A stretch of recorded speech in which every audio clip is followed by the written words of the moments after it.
Ayun guys, magpansit ako ngayon, almusal. Ayan.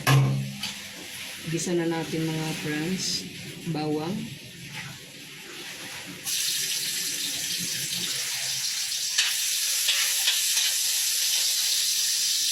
Sibuyas. Magpansit ako mga friends. Ayan. Magpansit ako sa aking almusal. Ayan mga friends. Hindi na siya pangiton. Biho naman. Nagulat ako sa mga maliliit. Ayan guys. Pansit-pansitan naman si Aling Luning, no? Tapos si hulog ko na.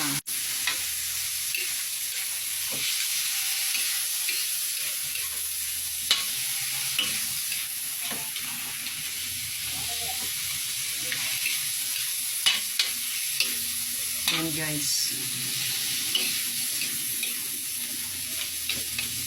Lutuin ko muna itong pansit. Ay chicken. Ayan. Palutuin ko muna siya. Ayan guys. Pwede ko nang lagyan ng water. Pakuluan ng water.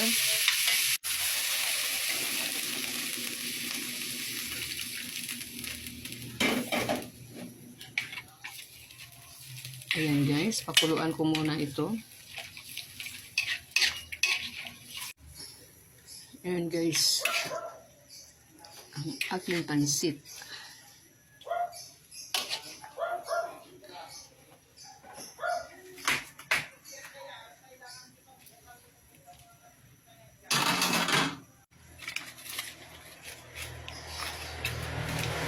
Sabay-sabay na mga friends.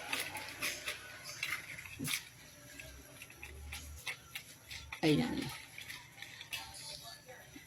Pansit bihon ang aking niluto ngayon mga friends kasi lagi na lang ako kanton. Kaya ayan guys. Pag bihon, matakaw ito sa sabaw. Kaya ang ginawa ko, dinamihan ko kasi mag-absorb naman 'yan. Ayan guys. Ang aking pansit bihon.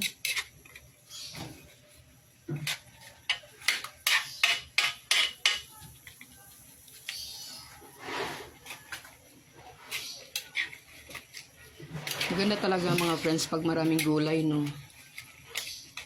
Maraming mga sahog. Ayan. Ang daming tubig kanina pero maano pa rin ito. Mag-absorb. Kasi pagkakaunti lang ang ilagay mong tubig, pag lumamig na siya, matigas siya. Ayan. Kaya kailangan na anuhin natin, damihan ng tubig. Ayan guys, malapit na mag-absorb yung bihon.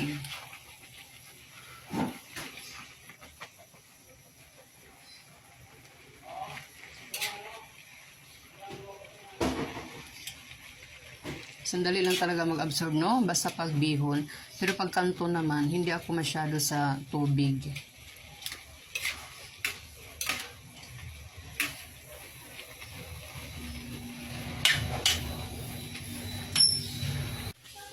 Ayan guys, luto na ang aking pansit. Thank you mga friends.